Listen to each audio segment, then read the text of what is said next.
வணக்கம் மாணவர்களே. மேல்நிலை 2ஆம் ஆண்டு இயல் 6 சிறு கை அளாவிய கோல். அதாவது நம்ம உயிர் வாழணும், அதுக்கு தேவையானது உணவு, அதை அமுதம் என்று கூட சொல்லலாம். அத்தகைய அமுதத்தை பெற்று ஒவ்வொருவரும் மனம் கலந்து உரையாடி மகிழ்ந்திருப்பதற்கு பெயராத்தான் சிறுகை அளாவிய என்ற இயலின் வாயிலாக நமக்கான நம் தமிழகத்தினுடைய கலைத்தன்மை கொண்ட இயல் அமைப்பையும் நமக்கான அழகியல் தன்மைகளையும் புதுமைகளான கொண்ட தன்மைகளையும் சுட்டி காட்டுவதன் பொருட்டாக அமைஞ்சிருக்குது இந்த இயல். இதில் நம்ம இன்னைக்கு இந்த வலையொலி தரவாக பார்க்கின்ற பாடப்பகுதி கவிதை பேழை அப்படின்னு சொல்லக்கூடிய தலைப்பில் இடம்பெற்றிருக்கக்கூடிய தொல்காப்பியம் அப்படின்னு சொல்லக்கூடிய இலக்கண நூலில் அமைஞ்சிருக்கக்கூடிய ஒரு சிறு செய்தி தான் மெய்ப்பாட்டியல் அப்படிங்கிறது. மெய் அப்படின்னா உடல், பாட்டியல் அப்படிங்கிறது அதனுடைய வெளிப்பாடு தன்மை கொண்டது.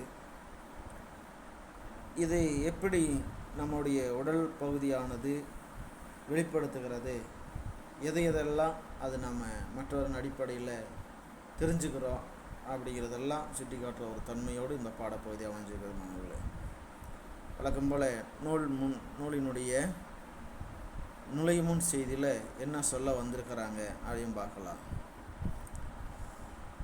அதாவது இலக்கியத்தை படிக்கும்போது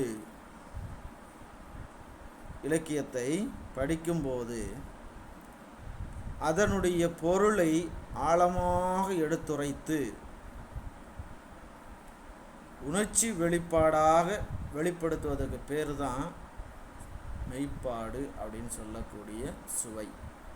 ஆக மெய்ப்பாடுன்னா என்ன அப்படின்னு கேட்டாங்கன்னா அதுக்கு இன்னொரு பொருள் சுவைன்னு சொல்லலாம், இன்னொரு சொல்லு.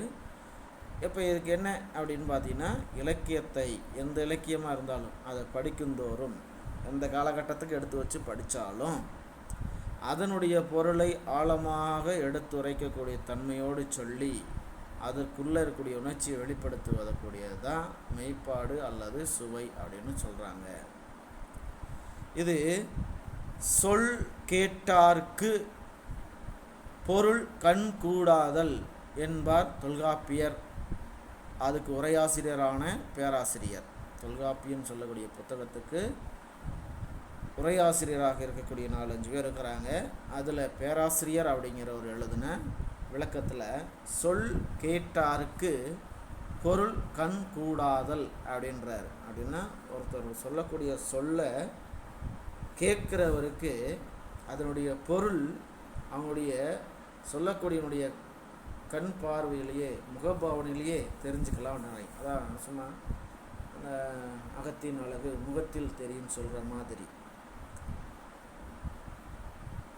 கவி கண் காட்டும் என்றும் அவர் குறிப்பிடுகிறார். பேராசிரியர் கவிதை என்பது நம்ம கண்கூடாகவே அதனுடைய பொருளை உணர்த்தக்கூடிய தன்மையிலாக இருக்கும் அப்படிங்கிறதையும் குறிப்பிடுகிறார்.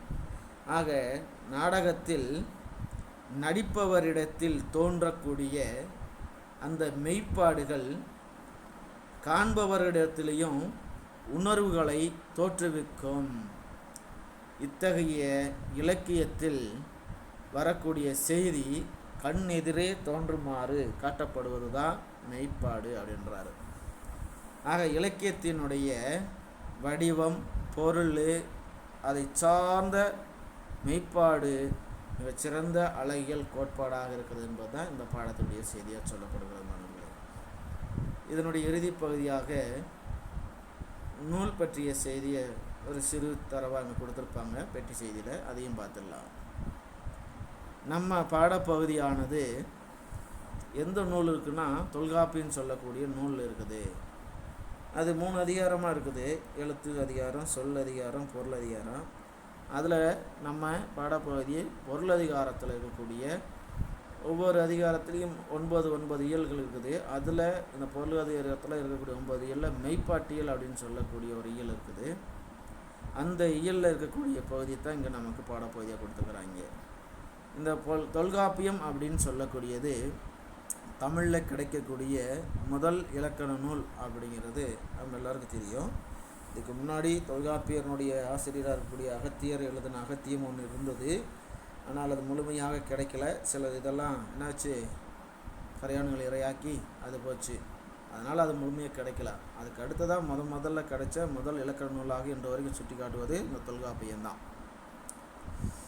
அது பழந்தமிழரினுடைய நாகரீக செம்மையினை தெள்ளத் தெளிவாக விளக்கக்கூடிய ஒப்பற்ற பெரு நூலாக இருக்கிறது அப்படின்னு சொல்கிறாங்க.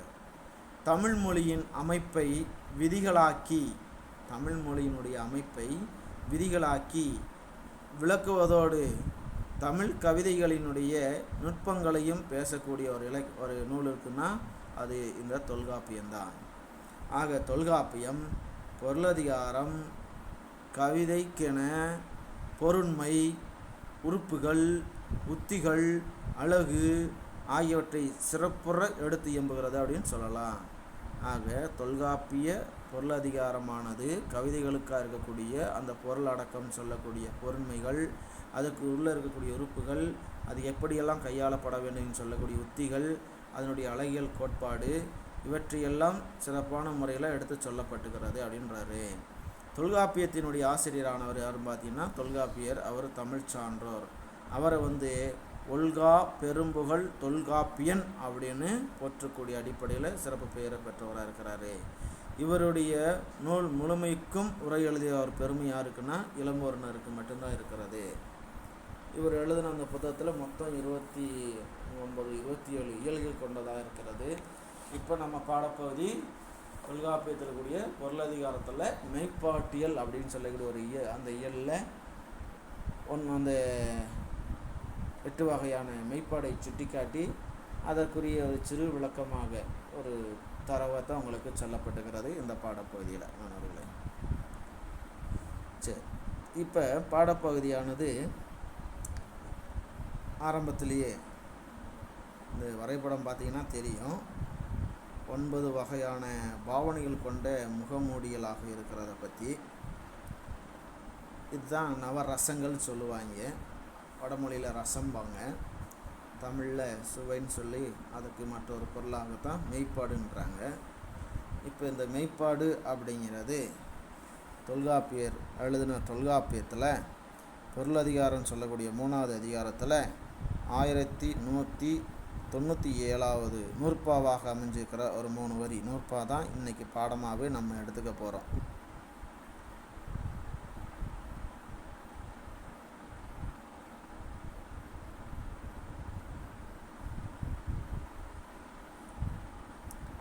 நகையே அழுகை இழிவரல் மறுக்கை அச்சம் பெருமிதம் வெகுளி உவகை என்று அப்பால் 8 மெய்ப்பாடு என்ப அப்படின்றாரு. நகையே அழுகை இழிவரல் மறுக்கை அச்சம் பெருமிதம் வெகுளி உவகை என்று சொல்லக்கூடிய 8 தான் மெய்ப்பாடு அப்படின்னு தொல்காப்பியர் சொல்கிறாரு. இந்த 8 வகையான மெய்ப்பாடு அகம் மற்றும் புறம் என்று சொல்லக்கூடியதன் அடிப்படையில் அமைந்திருக்கிறது அப்படின்னு சொல்லலாம். அகப்பொருளாகவும் அமைஞ்சிருக்கும், புறப்பொருளின் அடிப்படையிலையும் அமைந்திருக்கிற தனிச்சிறப்புக்குரியதாக இருக்கிறது அப்படின்னு சொல்லலாம். இப்போ இந்த பாடத்துக்குள்ளர நம்ம போகின்ற போது இந்த 8 வகையான சொல்லுக்கு உரிய பொருள் விளக்கத்தையும் சொல்லப்பட்டுகிறது. நகை அப்படின்னு எல்லாருக்கும் தெரியும், சிரிப்பு. அது பார்த்திங்கன்னா இகழ்ச்சியால் இயலனமாக பிறக்கக்கூடியதாக இருக்கிறத சுட்டி காட்டுவது. இழிவரல் அப்படின்றாங்க, அதை அழுகை அப்படின்னு சொல்லலாம். இன்னொரு பொருளாக பார்த்திங்கன்னா கருணை அப்படின்னு சொல்லலாம். அப்போ அது எப்போ பிறக்கும்னா அவலத்தினுடைய தன்மையில், துன்பத்தினுடைய அடிப்படையில் பிறக்கிறது. அது சிறுமை அப்படின்றாங்க. அடுத்து மறுக்கை அப்படின்றாங்க. மறுக்கை அப்படின்னு பார்த்தீங்கன்னா அற்புதம், வியப்புக்குரியது அப்படிங்கிறத பொருளை சுட்டி காட்டுது. பெருமிதம் அப்படின்னு பார்த்தீங்கன்னாலே அதனுடைய பொருள் தெரியும். எல்லாவற்றிலும் மேம்பட்டு நிற்பது. அது பெரும்பாலும் வீரத்தினை சிறப்பிப்பதன் அடிப்படையில் பிறக்கும். வெகுளி அப்படின்னா அதுக்கு ரௌத்திரம், உருத்திரம்னு சொல்லுவாங்க. இன்னொன்று பொருள் என்னென்னா நம்ம பேச்சு வழக்கில் கோபம், சினம் என்பதை அடிப்படையில் பிறக்கக்கூடியது. அதாவது வெறுக்கத்தக்கனவற்றையாக பிறக்கக்கூடியது. உவகை அப்படிங்கிறது என்ன அப்படின்னு பார்த்தீங்கன்னா இன்பம் அப்படின்னு சொல்லலாம். திருக்குறளில் இருக்கிற இன்பத்து பால்னால் அதுக்கு இன்னொரு பொருள் காமத்து பால்னு சொல்லலாம். அந்த மாதிரி இன்பம், மகிழ்ச்சி, காமம் இந்த அடிப்படையில் சிருங்காரத்தின் அடிப்படையில் பிறக்கக்கூடியது. 2, 4, 6 அச்சம் அப்படின்னு சொல்லி ஒன்று இருக்குது. அது பார்த்தீங்கன்னாக்க பயப்படுவதன் அடிப்படையில் பிறக்கக்கூடியது. ஆக நகை என்பது சிரிப்பில் பிறக்குது. அழுகை அப்படிங்கிறது ஒரு சுவை. நகை அடுத்து அழுகை, அது அவலத்தின் அடிப்படையில் பிறக்கிறது. இழிவரல் அப்படிங்கிறது சிறுமைத்தன்மையில் பிறக்கக்கூடியது. மறுக்கை அப்படிங்கிறது வியப்புக்குரிய தன்மையில் பிறக்கிறது. பெருமிதம் அப்படிங்கிறது வெகுளின் அடிப்படையில், அதாவது வெகுளிங்கிறது சின்னத்தின் அடிப்படையில் பிறக்கக்கூடியது. உவகை என்பது மகிழ்ச்சியின் அடிப்படையில் பிறக்கிறது. அச்சம் என்கிறது பயப்படுவதன் அடிப்படையில் பிறக்கிறது. அது உங்களுக்கு சொல் பொருளில் 6 கொடுத்துக்கிறாங்க. நான் ஒன்று இந்த இடத்துல சேர்த்து சொல்லியிருப்பேன். என்னன்னு, அழுகை அதுக்கு இன்னொரு பொருள் கருணைன்னு சொல்லுவாங்க. அது அவலத்தின் அடிப்படையில் பிறக்கக்கூடிய துன்பத்தை சுட்டி காட்டுவது. கடைசியாக அச்சம் சொல்லியிருப்பேன். அது அஞ்சத்தக்கவன் அடிப்படையில் பிறக்கக்கூடியதாக சொல்லப்படுவது. இதுக்கடுத்தது பார்த்தீங்கன்னா 8 வகையான சுவைகளோடு சேர்த்து ஒரு சுவை, மொத்தம் 9ஆக சொல்லுவாங்க.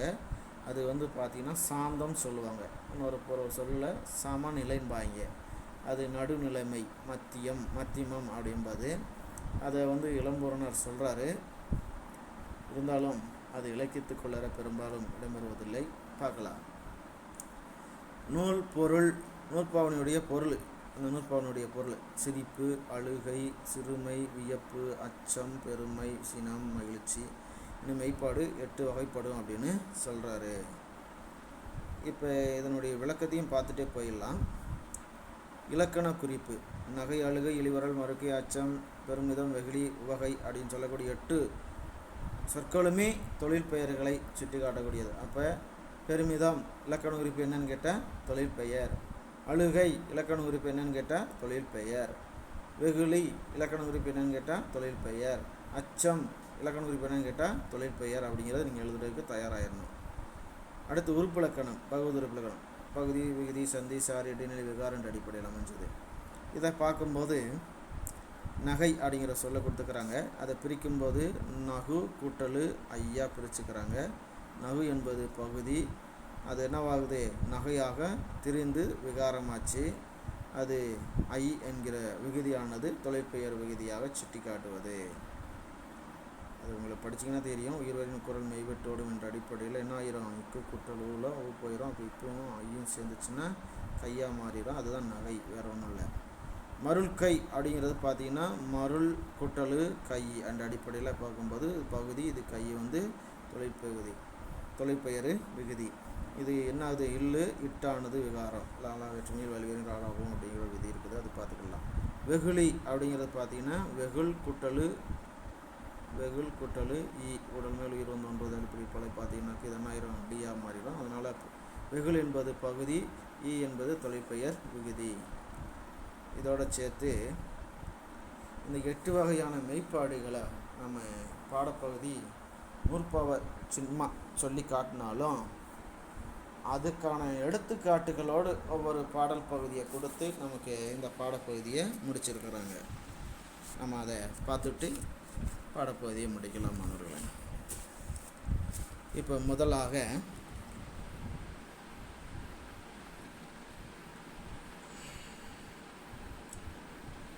மெய்ப்பாடுகளை விளக்கும் இலக்கிய எடுத்துக்காட்டுகள்.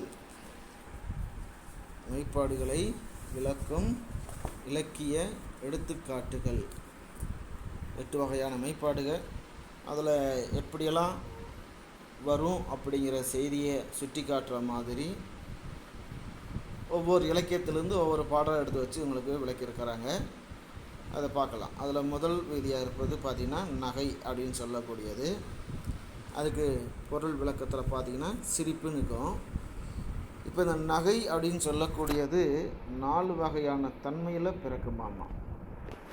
ஒன்று எல்லல் அப்படின்றாங்க, அதாவது கேலியாக பேசுவது, அதனால் என்ன பண்ணும், சிரிப்பு. அடுத்து இளமை அப்படின்னா குழந்தை தன்மையிலேயே பேசுவாங்கன்னு சொல்லுவாங்க இல்லையா, அந்த தன்மையில் பிறக்கிறது. பேதமை அப்படின்னா அறிவில்லாத தன்மையின் அடிப்படையில் பேசுவது கூட மற்றவர்களுடைய பார்வையில் சிரிக்க தோணும். மடம் அப்படின்னு பார்த்தீங்கன்னா அறிந்தும் அறியாமையிலும் இருப்பதை போல் இருக்கின்ற சூழ்நிலை அங்கே பேசுகின்ற போது என்ன நடக்கிற போதும் நம்முடைய கண் பார்வையில் நகைச்சுவை அப்படிங்கிறது தோணும், அதை சொல்கிறாங்க. ஆக நகை அப்படிங்கிற சுவையானது 4 வகையான தன்மையின் அடிப்படையில் பிறக்குது. சரி, இதுக்கான ஒரு பாடல் சான்றாக நந்தி கலம்பகத்திலேருந்து கொடுத்துக்கிறாங்க 13வது பாடலில். அது மிகைப்படுத்தப்பட்ட பாடலாக இருக்கிறது, மிகுதியான ஒரு பாடலை. ஈட்டு புகழ் நந்தி பாணனி எங்கையர்தம் விட்டிருந்து பாட விடிவளவும் காட்டில் அழும் பேய் என்றால் அன்னை, பிறர் நரி என்றார் தோழி, நாய் என்றால் நான் நீ என்றேன் அப்படின்றார். ஒரு தலைவியினுடைய கூற்றாக பாடிய பாணனின் குரலை எள்ளி நகையாடிய ஒரு பாடல். பாணனின் குரலை ஒவ்வொருத்தரும் ஒவ்வொரு மாதிரியா சொல்லி ஏளனமான சிரிப்பில் இகழ்ந்து சிரிக்கிறாங்க. அதற்கு தலைவி கூற்று எப்படி இருக்குது அப்படின்னு சொல்கிறாங்க. ஈட்டு புகழ் நந்தி பாணனி எங்கையர்த்தம் வீட்டிருந்து பாட விடிவளவும் காட்டில் அழும் பேய் என்றால் அன்னை, பிறர் நரி என்றார் தோழி, நாய் என்றால் நான் மட்டும் நீ என்று சொன்னேன் அப்படின்றான். இது விளக்கம் என்ன அப்படின்னு பார்த்தீங்கன்னா, புகழ்மிக்க தலைவன் அவனுடைய புகழை பாடுவோனே பாணன், நீ எங்கள் வீட்டுக்கு முன்னாடி இரவு முழுவதும் பாடிக்கொண்டுதான் இருந்தாய்.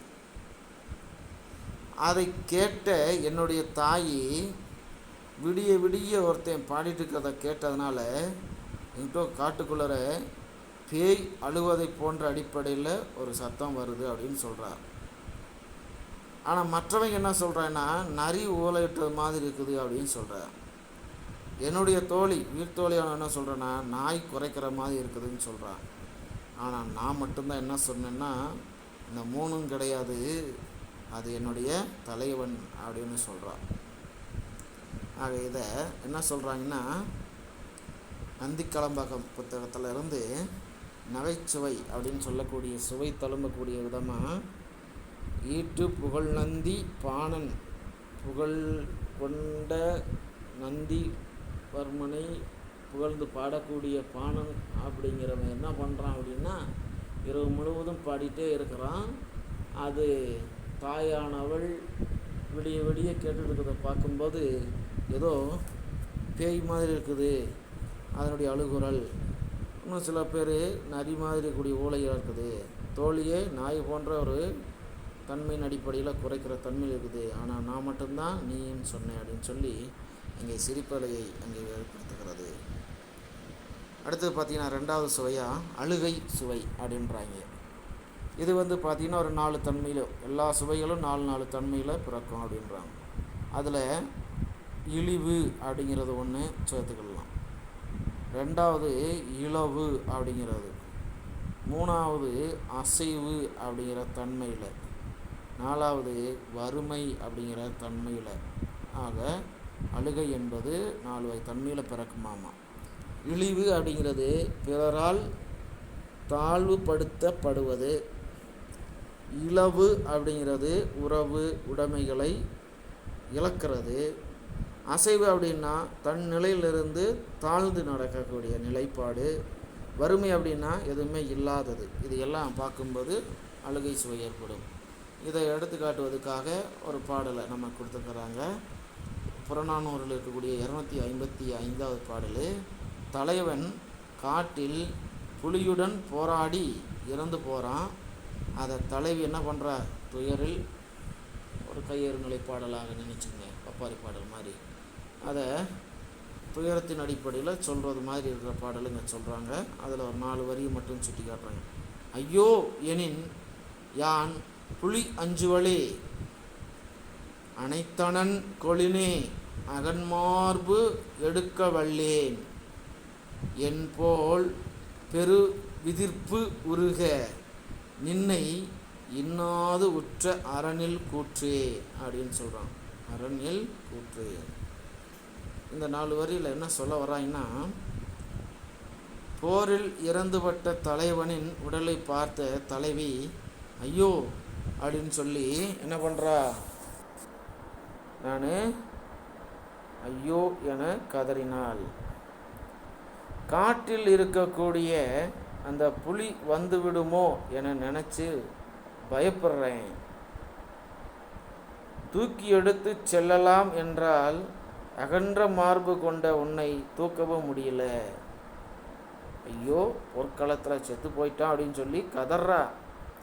ஆனாலும் புலி வந்துச்சுன்னா அவனை தூக்கிட்டு போயிடும், இல்லைன்னா இருக்கிற எவ்வளையும் தூக்கிட்டுக்கோன்னு அடித்து போகணும்.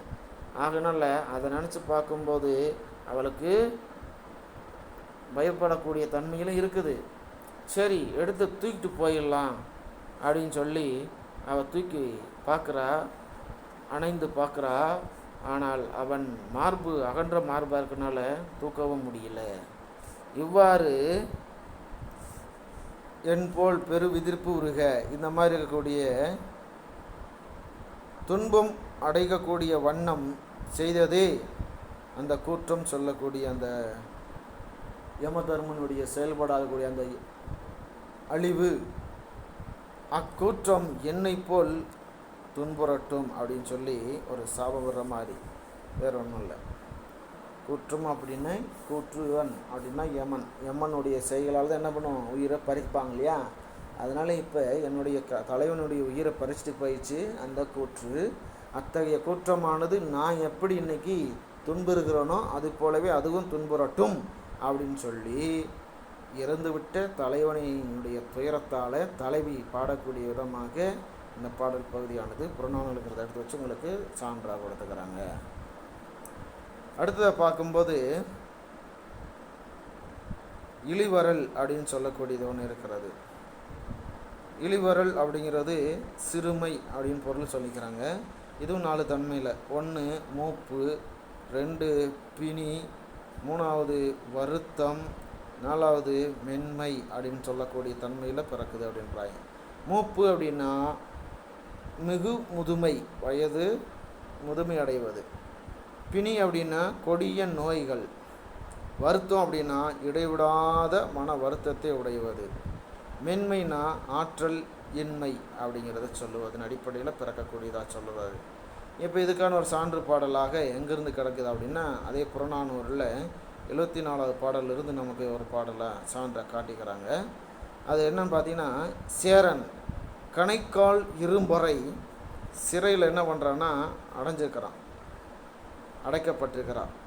அவனுக்கு தண்ணி தாக அங்கே அடைஞ்சிருக்குது. அதனால் தண்ணி கேட்டிருக்கிறான்.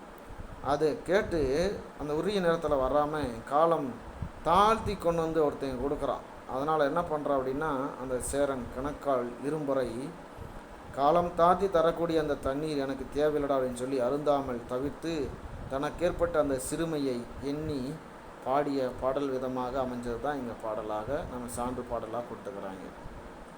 அது எப்படின்னு பாருங்கள். தொடர்படு ஞமலியின் இடர்படுத்து இரிய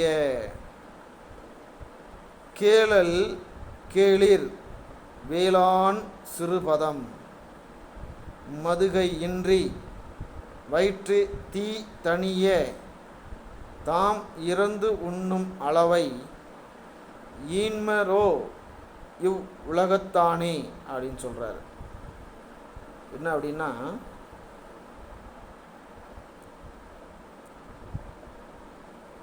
நாயை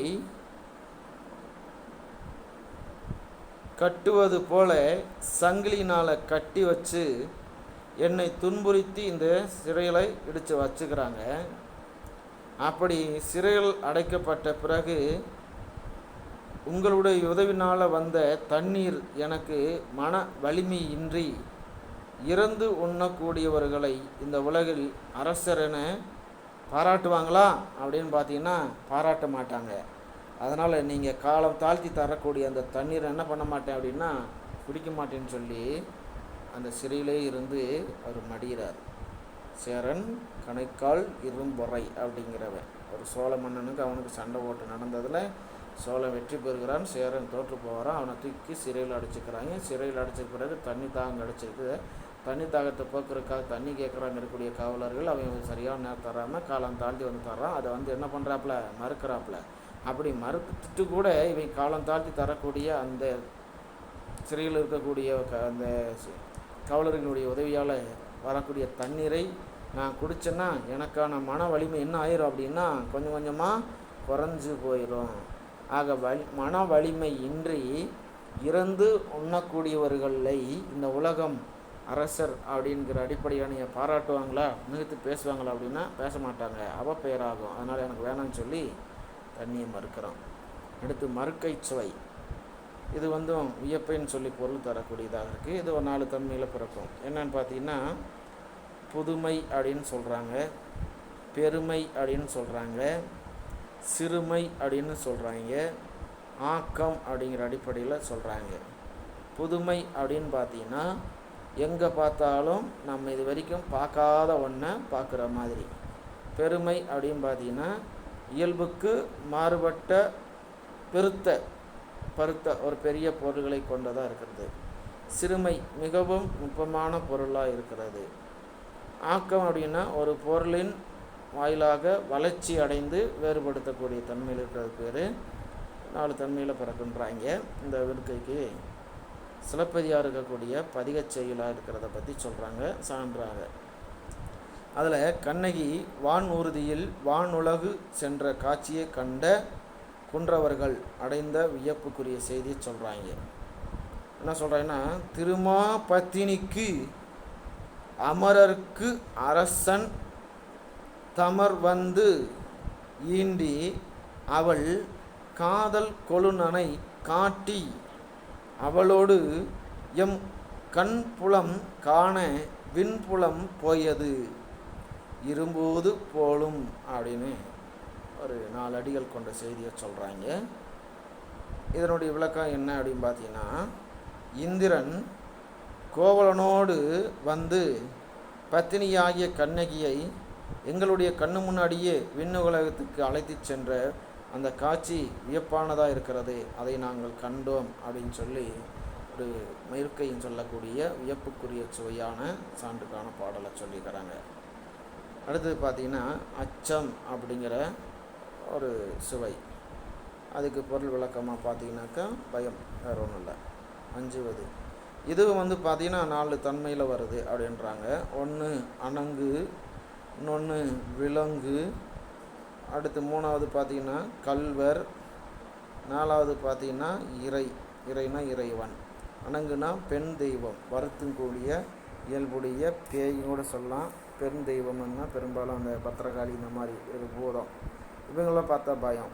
விலங்கு அப்படின்னா கொடிய ஒரு விலங்கு பார்த்தா அப்படி இருக்கும். கல்வர்னா திருடனை பார்த்து பயப்படுறது. இறை அப்படின்னா தலைவன், அரசன், மன்னன், கடவுள் இப்படின்னு சொல்லக்கூடியவங்களை பார்த்தா பயம் வரும் திடீர்னு பார்த்தா. இப்போ இதை சொல்லும்போது குறிஞ்சிப்பாட்டு அப்படிங்கிறதுல 165 168 வரையில் கூடிய ஒரு 5 வரிகள் கொண்ட பாடலாம் அவங்களை சொல்கிறாங்க.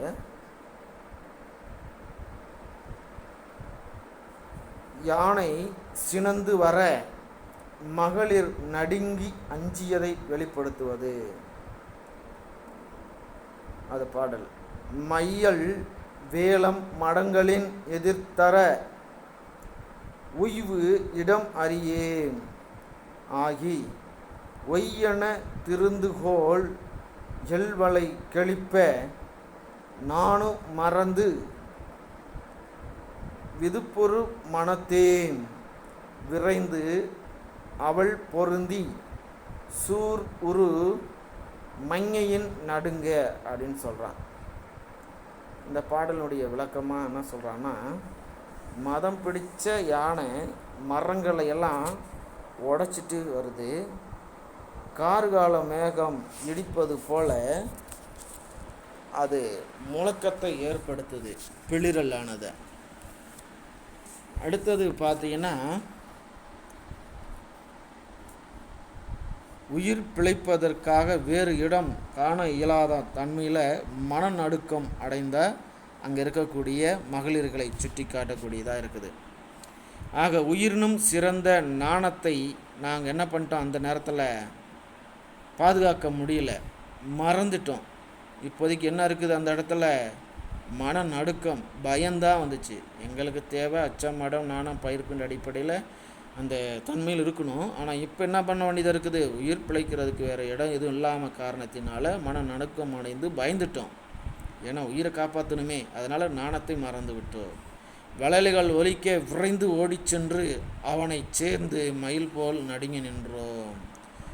அப்போ தலைவனை பார்த்து என்ன பண்ணிட்டோம், போய் பக்கத்தில் நடுங்கி மயில் போல் ஒட்டி நின்றுக்கிட்டாங்களாம்மா. இந்த மாதிரியான ஒரு செய்தியை அச்சசுவை கொண்ட பொருத்தமான சான்று பாடலாக குறிஞ்சி பாட்டிலிருந்து எடுத்து சொல்லப்பட்டுகிறது. அடுத்ததாக பெருமிதம் அப்படின்னு சொல்லக்கூடியது பெருமை. இது பார்த்தீங்கன்னா 4 தன்மையில், கல்வி அப்படிங்கிறது, தருக்கண்மை அப்படிங்கிறது, புகழ்மை அப்படின்றது, அப்புறம் கொடை அப்படிங்கிறது. கல்வினா கல்வியின் வாயிலாக மேம்பாடு அடைவது, தருக்கண்மைன்னா போர்க்களம், போர் வீரம், அதாவது பேராண்மை அந்த மாதிரி. புகழ்மை அப்படின்னு பார்த்தீங்கன்னாக்கா புகழ்ச்சி சொல்வது, கொடை அப்படிங்கிறது கொடுத்துவது, வள்ளல் தன்மை, ஈகை தன்மை. இந்த 4 தன்மையின் அடிப்படையில் பெருமிதமாகக்கூடிய சுவையானது பிறக்கும் அப்படின்னு சொல்கிறாங்க. இதுக்கு புறப்பொருள் வெண்பா மாலைன்னு சொல்லக்கூடிய இலக்கண நூலக்கூடிய 8வது நூற்பாவிலிருந்து சொல்லக்கூடிய சான்று பாடலை கொடுத்துருக்கிறார். இதில் பெருவீரன் ஒருவன் தனியாக பெரும் படையை எதிர்க்கக்கூடிய பெருமிதத்தை சொல்லி காட்டுற மாதிரி இருக்குது பாடலில். ஒரு சுடர் வாளோடு ஒரு கால் விலங்கின் சிறு சுடர் முள் பேர் இருளாங் கண்டாய். சிறு சுடர் முள் பேர் இருளாம் கண்டாய், எரி சுடர்வேல் தேம்குலாம் பூந்தெரியல் தேர்வேந்தே நின்னோடு பாங்கலாம் மன்னர் படை அப்படின்னு சொல்கிறான். பாடலுடைய விளக்கம் என்னன்னு பார்த்தீங்கன்னா, எரிவதற்குரிய ஒளி மிகுந்த வேலினையும் தேன் நிறைந்த பூ மாலையினையும் உடைய தேர்வேந்தனே, தேங்குலாம் பூந்தெரியல் தேர்வேந்தே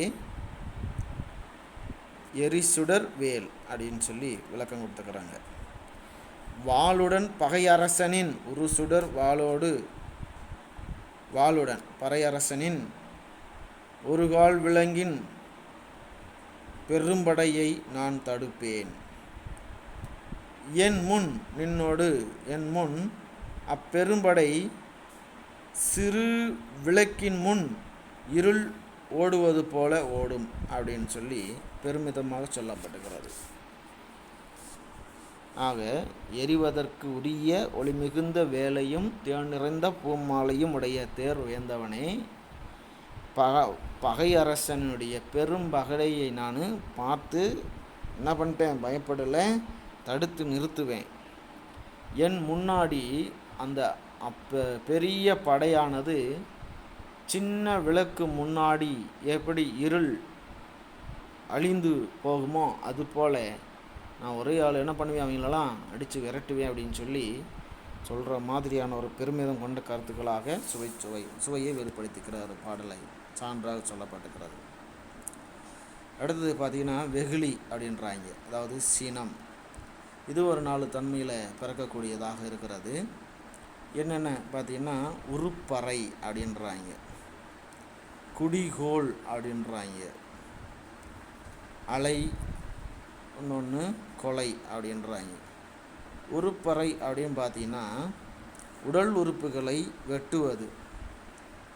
குடிகோள் அப்படின்னா கீழ் வாழக்கூடியவர்களை துன்புறுத்துவது.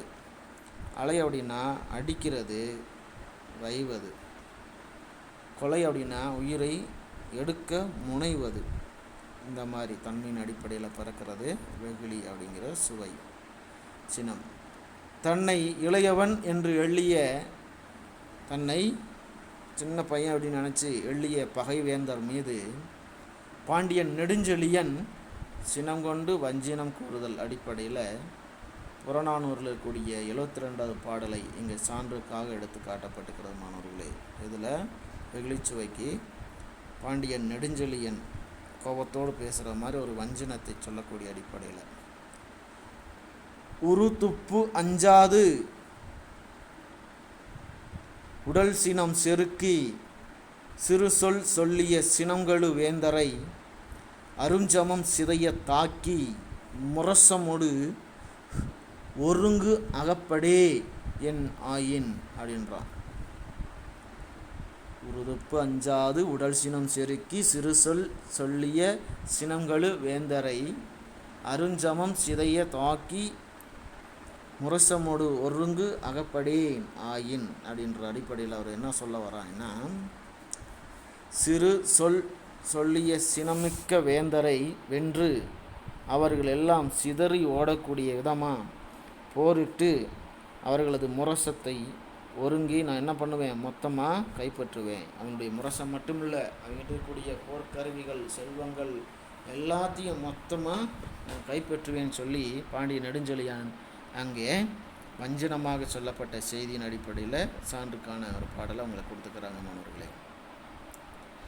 அடுத்தது பார்த்தீங்கன்னா உவகை சுவை, அது மகிழ்ச்சின்னு சொல்லுவாங்க. இதுவும் 4 தன்மையில் பிறக்குன்றாங்க. ஒன்று பார்த்தீங்கன்னா செல்வம், இன்னொன்று புலன், அப்புறம் புணர்வு 3வது, 4வது விளையாடுதல். இந்த அடிப்படையில் விளையாட்டு. செல்வம்னா செல்வாக்குகள், புலன் அப்படின்னா ஐம்புலன்களை நுகர் செய்வது, புணர்வு அப்படின்னா தலைவன் தலைவியினுடைய புணர்ச்சிகளை, விளையாடுதல் அப்படின்னா விளையாட்டு சொல்லுவது. இந்த 4 அடிப்படையில் உவகைன்னு சொல்லக்கூடிய மகிழ்ச்சி சுவையானது ததுமுன்னு சொல்கிறாங்க. இதற்கான ஒரு பாடலாக சான்று பாடலை கொடுத்துக்கிறாங்க.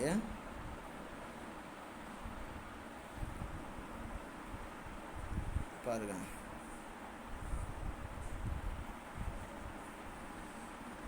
மலை மேகத்தை கண்ட மயில் போல நீல வண்ணனாகிய கண்ணனை கண்ட குந்தியின் மகிழ்ச்சி. இப்போ பாரத செயலிருந்து வந்திருக்குது. மண்டல மதிய மன்னன் மாசரு முகத்தினாலும் திண்திறன் மருகன் தன்னை சென்று எதிர்கொண்டு கண்டு வெண்திரை மகர வேலை விரிபுணன் முகந்து தோன்றும் கொண்டலை மகிழ்ந்து காணும் குளிர்பசும் தோகை போன்றாள் அப்படின்றான். மண்டல மதிய மன்ன மாசரு முகத்தினாலும் திண்திறன் மருகன் தன்னை சென்று எதிர்கொண்டு கண்டு வெண்திரை மகர வேலை விரிபுணன் முகந்து தோன்றும் கொண்டலை மகிழ்ந்து காணும் குளிர்பசும் தோகை போன்றாள். அப்போ மலை மேகத்தை கண்ட மயில் போல நீல வண்ணனாகிய கண்ணனை பார்த்து மகிழ்ச்சி அடைகிறாள் குந்தி. பாருங்க, முழு நிலவு முகத்தால் குந்தி திறன்மிக்க மருமகன் கண்ணனை எதிர்கொண்டாள். வெள் அலைகள் நிறைந்த நீலக்கடலின் நீரை முகழ்ந்து வரும் மேகத்தை கண்ட தோகை மயில் மகிழ்ந்து வரவேற்றார் அப்படிங்கிற செய்தியோடு அங்கே ஒரு இன்பத்தை மகிழ்ச்சியை உவகையை சுட்டி காட்டுற மாதிரி அமைச்சுக்குது. அதை சொல்கிறாங்க. மற்றொரு சான்றாகவும் சொல்லப்பட்டது ஒன்று இருக்குது. செய்தின்னு சொல்லி ஒரு புத்தகத்தில் உய்ப்போன் செய்தது காண்போர்க்கு எய்துதல் மெய்ப்பாடு என்ப மெய்யுணர்ந்தோரே அப்படிங்கிற ஒரு இலக்கண நூலை செய்தியத்தில் சொல்கிறாங்க. செய்தியனார் அப்படிங்கிறவர் நாடக மகளிரின் ஆடல் பாடல் கண்டு கேட்டு மகிழும் கூத்தினில் வருவது மட்டுமல்ல, செய்யுள் செய்யும்போது சுவைபடச் செய்தல் வேண்டும், அதுதான் மெய்ப்பாடு அப்படின்னு செய்தியம் என்கிற இலக்கண நூலில் செய்தியனார் அப்படிங்கிறவர் சொல்லி காட்டுறாரு. ஆக இந்த 6வது இயலில் கவிதைப்பேழை என்ற தலைப்பின் வாயிலாக தொல்காப்பியம் என்ற இலக்கண நூலிலிருந்து பொருளதிகாரத்தில் இருக்கக்கூடிய ஒரு இயல் மெய்ப்பாட்டியல் அப்படிங்கிற தன்மையில் 8 வகையான மெய்ப்பாடுகள் இருக்குது. அந்த 8 வகையான மெய்ப்பாடுகள் என்னென்ன, அதுக்கான சொல் பொருள் அப்படிங்கிற விளக்கத்தில் ஆரம்பத்திலே சொல்லிட்டு, அதற்கான நூற்பா விளக்கத்தையும் சொல்லிட்டு, இலக்கண குறிப்புகள் பகுதுறுப்பு இலக்கணங்களாக ஒரு 3 சொற்களுடைய இதை சொல்லி காட்டிட்டு, அந்த 8 வகையான சுவைக்குரிய சான்று பாடல்கள் ஒரு எளிய விஷயத்தை சொல்வதற்காக ஒவ்வொரு இலக்கியத்திலிருந்து அந்த 8 வகையான சுவைக்கு பொருத்தமான பாடல்களை தேர்ந்தெடுத்து உங்களுக்கு சான்றுகளாக தந்து பாடலினுடைய விளக்கங்களை சொல்லப்பட்ட அடிப்படையில் இந்த பாடப்பகுதியானது நிறைவு செய்கிறது. ஒரு விஷயம் என்னன்னு பார்த்தீங்கன்னா, ஒவ்வொரு சுவையும் 4 இயல்புகளின் அடிப்படையில் கொண்டு தான் பிறக்குது அப்படிங்கிறத நான் உங்களுக்கு ஒவ்வொரு சுவையின் அடிப்படையிலே சொல்லப்பட்டிருக்கிற வாயிலாக நீங்கள் தெரிஞ்சுக்கலாம் மாணவர்களே. ஆக தொல்காப்பியம் அப்படிங்கிறத நம்ம நிறைய தெரிஞ்சுக்கிட்டோம். இருந்தாலும் இதனுடைய இறுதி பகுதியில் தொல்காப்பியர் வழங்கக்கூடிய ஒல்கா பெரும்புகள் தொல்காப்பியன்னு சொல்லக்கூடிய தன்மையில் சிறப்பு பெறக்கூடியவராக இருக்கிறாரு. அவர் எழுதின புத்தகத்தில் இருந்து தான் இதை கொடுத்துக்கிறாங்க. ஆனால் இந்த தொல்காப்பியத்துக்கு முழுமையாகவே 3 அதிகாரத்துக்குமே உரை எழுதினவர் இளம்பூரணர் அப்படிங்கிறவர் தான் இருக்கிறார் அப்படிங்கிற ஒரு கூடுதலான செய்தியை நீங்கள் இந்த இடத்துல தெரிஞ்சுக்கலாம் மாணவர்களே. இத்துடன் இந்த 6வது இயல் இருக்கக்கூடிய இந்த மெய்ப்பாட்டியல் அப்படிங்கிற பாடப்பகுதியானதும் என்னாகுது அப்படின்னாக்கா நிறைவடைகிறது.